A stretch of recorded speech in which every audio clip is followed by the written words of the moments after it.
કીડી. જો હા, એક તીડભાઈ હતા અને એક કીડીબેન હતા. હા, તો કીડીબેન તો છે ને ખૂબ જ મહેનતુ હતા. આખો દિવસ આમ તેમ દોડ્યા કરે અને ખોરાક ગોતી અને એના ઘરમાં ભેગો કરે. અને તીડભાઈ તો સાચું હતા. એને કામ કરવું તો જરાય ગમતું નહોતું.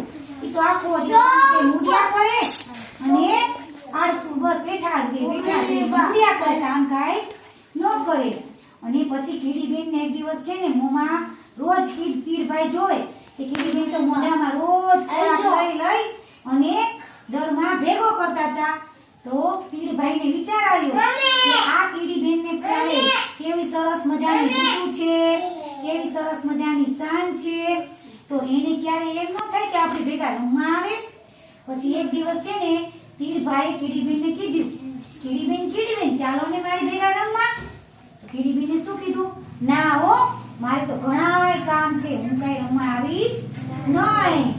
કે હજી હમણાં જો થોડાક સમયમાં જ વરસાદ આવશે તો આપણે ખોરાક ભેગો કરવો પડશે ને. પછી વરસાદમાં ક્યાં ખાવાનું બચતું, એટલે રોજ થોડો થોડો ખોરાક ભેગો કરીને ઘરમાં ભેગો કરતા. તો તીડભાઈએ કીધું, કીડીબેન હજી તો વરસાદને ઘણી વાર છે, ખોટે ખોટી તમે મહેનત શું કામ કરો છો, ચાલો ને મારી ભેગા રમવા. પણ કીડીબેને તો તીડભાઈની વાત ન માની અને એ તો એક કામ કરવા લાગ્યા. પછી થોડો સમય થયો ને, થોડા દિવસ થયા ને, તા તો વાદળા થવા માંડ્યા, આકાશમાં વીજળીના તડાકા થવા માંડ્યા અને ધોધમાર વરસાદ આવવા માંડ્યો.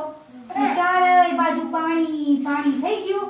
પછી પાણીમાં કે ખોરાક તો મળે નહીં, પણ કીડીબેને તો એના દરમાં ખોરાક ભેગો કર્યો હતો ને, એ તો એ વરસાદે ખાતા રહ્યા અને દરમાં પડ્યા રહ્યા.